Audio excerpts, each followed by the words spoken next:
Good evening, everyone, and welcome to another round of sound. This is the #1 Cochran Sports Showdown. I'm Bob Pompeani. Happy Easter. Hope you had a wonderful weekend. We have a lot to get into, like should Alejandro Villanueva return to the Steelers? We'll also talk about baseball micromanaging. And should a guy who's pitching a no-hitter on a relatively good pitch count be taken out of a game? The Pirates will get into that. But the #1 topic tonight on the #1 Cochran Sports Showdown will be the Penguins 1 week away from the trade deadline. And here is your panel tonight. We have Andrew Fillipponi, 93.7 The Fan, the PM team. Below him, it's Paul Zeise of the Pittsburgh Post-Gazette and the Paul Zeise program. And to his right, it's Mark Kaboly, who covers the Steelers, does a great job for The Athletic. So let's get right into it, guys. We'll start with Andrew. The Penguins are coming off a tough loss, although it was going to happen sooner or later. They've been playing so well. However, this is the first trade deadline coming up for Ron Hextall. Brian Burke has gone on recently and been quoted as saying basically that this team could use some physicality and this team could use a little bit bigger presence there. What do you think Ron Hextall does? Nothing, a little, or a lot, Andrew? Well, let me first start by saying I respect my elders. That's why I let Zeise do the show tonight from in our studio. And I'm sequestered in a very sterile office, as you can tell. So is that your dog, by the way? Whose dog is that? We got a whole crew of dogs here. It's like a dog pound, Bob. So hopefully they'll cooperate on the taping. They're fired up for the Ron Hextall topic, just like I am. And here it is for me. I think they hire Ron Hextall because, you know, they don't want the Jim Rutherford maverick horse trader, deal away whatever prospects you have left, deal away all your picks. They want someone that's more conservative. So I would expect in the next week that the Penguins make maybe one minor move for a bottom six player, for somebody that fits kind of that, not a fighter, not an enforcer, but someone who plays a heavier game. And I think it'll be a rental, a guy that's only here for the next 15 or so games and then the playoffs. I don't think the Penguins will go all in for 2021. No, I would agree with you, Andrew. I think what they'll do is they'll trade one of their defensemen. They've got an abundance of defensemen. They'll try and get somebody in it. Give me one. Well, Which guy? You guess. Your guess is as good as mine. There's a bunch of them that I think. Yeah. No, come on. Marcus Patterson Let's not go there. The it's going to be one of the guys at the bottom. Come on. And the bottom line is it's going to be for somebody who's just. I don't want to say an enforcer like you, but I think it's going to be somebody who's just basically a heavy player that is physical, that, can maybe even a guy that's a little bit of a net front presence type guy, a guy that maybe can throw it down if he needs to. I don't think it's going to be a very. Joseph, Paul? Would you dangle Joseph out there? No, if the deal was right, if they won't, but if the deal was right, yeah. I mean, but it would have to be somebody that's not a rental. I mean, I think you were right when you said it's going to be a rental player. To me, it's probably going to be, you're not going to give up Joseph for a rental. But to me, it's going to be somebody that they're going to bring in. It's going to give a little bit of physicality and size to this team. Well, why not all in, Mark, as I go to you? All in means you think you can still win. This team has played very well recently. People think, and if you look at them, they're in the hunt for the best record in hockey. Why not go all in? Yeah, that was my point. We're talking about what they're going to do. It's what they should do. And what they should do is go for it. And if that needs to move a guy like P.O. Joseph, I think so be it. Now, I would like it more than just a rental type of guy. But, I mean, they need some help. I mean, I know they have a ton of defensemen, but – they're tired, Mark. They're getting tired, aren't they? I mean, we can see it. They're dragging here. If they're going to get tired now, what's going to happen if they're going to have to make this run through the playoffs? So I'm worried about the defense a little bit myself. I'm worried about the goalie too, just the goalie situation too as well. I know you can't do anything in the trading deadline whatsoever with that. I don't believe so, but I don't think they have to have a shutdown goalie in the playoffs, is because I think there will be times where you will have a defense have lapses like they did against Boston, and they don't really have that goalie that can just stand on their head, so to speak. So I think they need to move something, but I just don't know where you're going to go to. I think if you can get somebody can win now, you better, because if you don't win now, you might not win for 10 years. So I think you should need to go for it.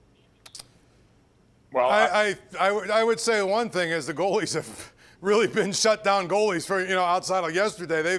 They've probably stolen 3 or 4 games throughout this little stretch where the Penguins have been really, really good.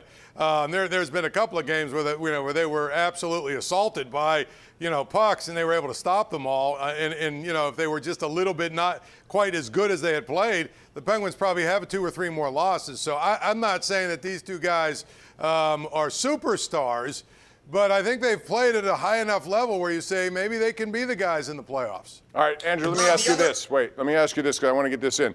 You're going to have teams in their own division. They compete with these guys. They're going to be looking to bring other players in to make them better for now. You have a team like Buffalo, which should be selling items. You have a team like Ottawa. You have a team like Detroit.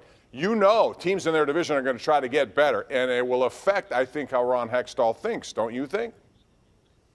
Well, I think the teams you mentioned, I've looked at all of the trade bait and all of the trade rumor type lists that get put out there. And honestly, Bob, I don't see there's no, let me put it this way, there's no Marian Hossa on the block this year. There's not a guy that everybody in the league is calling up a GM and saying, what is it going to take for us to get this player? Because we believe he's the difference between an early exit in the playoffs and a run to the Stanley Cup. I think so many teams are losing money. There was an ESPN article this week where a guy came out, an owner came out and said anonymously, if you go to the playoffs, you lose money. If you go to the Stanley Cup, you lose even more money this year. It's not the boon that it was. The Penguins always budget for 2 rounds of the playoffs because it's so much money. And I also believe that this year, the way it's worked out, the short season, Bob, there are still so many teams that can make the playoffs. Take Nashville, for example. A week ago, they had guys like Granlund and Ekholm, and people said they're going to trade these guys. Well, now they're in a playoff spot. So are you going to overpay for a guy who might be, I don't know, your 3rd line right winger or your 4th line center? I don't see Ron Hextall doing that. All right, Mark, let me ask you this. This is about Mike Sullivan. He's done a really good job. A lot of games lost, more than any team in the league. He's lost some big pieces, yet here they are competing for not just the division, but the best record in the game. Should he be coach of the year, or will he be penalized because he has Crosby, he has Malkin, he has 2 cup rings? No, I don't think he'll be penalized because of that. I think he's done an unbelievable job. I think he's always done a really good job. He just happens to be, guess what?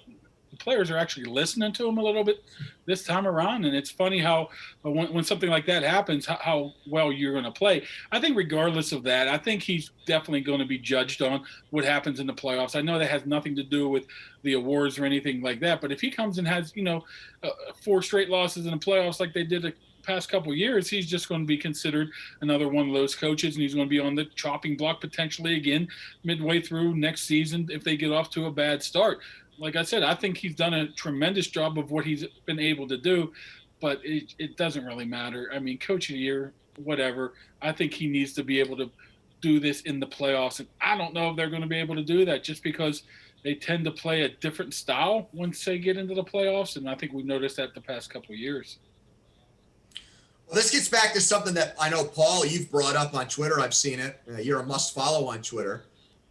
You said, Mike Tomlin was the coach of the year at 11-0, and look how it ended.